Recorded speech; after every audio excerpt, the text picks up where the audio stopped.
Belinda and HarperAudio Australia present this unabridged recording of Underworld, the new era of gangs in New Zealand, written by Jared Savage and read by Stephen Lovatt.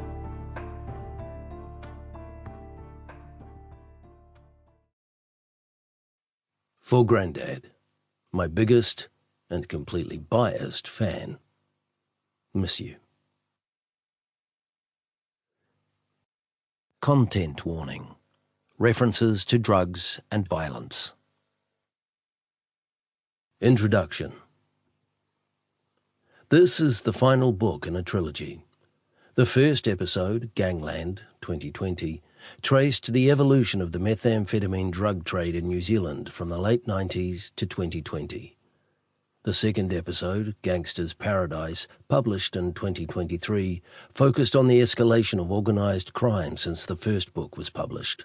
More drugs, more guns, more money. The stories were bigger and more badass, because that's what was happening. Underworld follows that pattern. The situation is now even more dangerous and the stakes are higher. It's life and death out there. It's probably worth going backwards before I go forwards. I have been a journalist for the New Zealand Herald for nearly 20 years.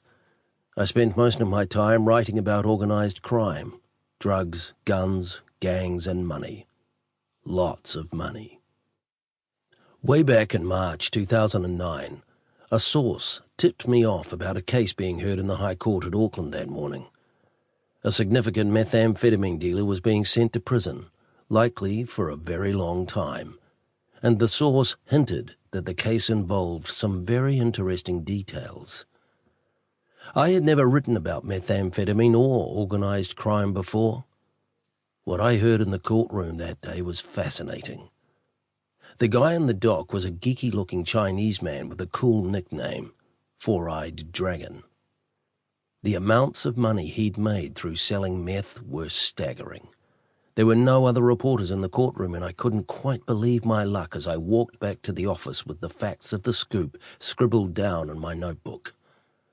It was my first front-page story for the paper, a splash in the Saturday edition, which exposed how Asian crime syndicates were laundering millions of dollars in drug profits through Auckland's Sky City Casino.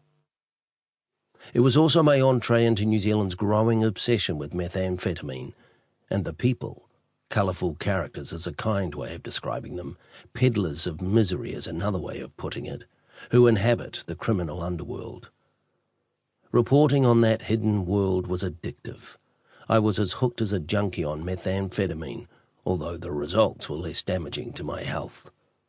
Since then, I've had a front row seat at one of the most gripping true crime dramas ever to hit the country.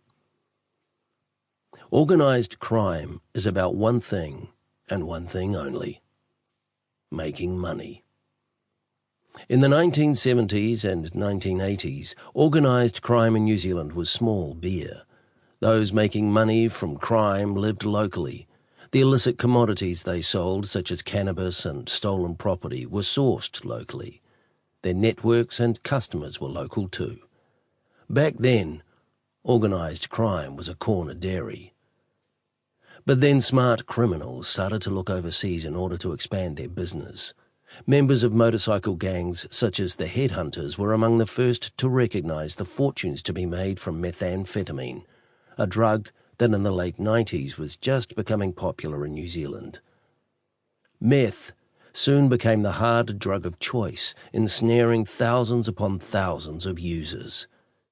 The influence of these motorcycle gangs grew, alongside that of Asian organised crime syndicates, which controlled the flow of the drug, or the main ingredients needed to cook it, from source countries including China. Both groups were entrepreneurs who became experts at international trade. There were huge profit margins and millions of dollars to be made. And there was no need for a price war because there was more than enough money to go around.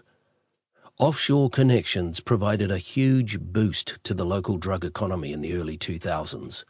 The corner dairy was now... Sample complete. Ready to continue?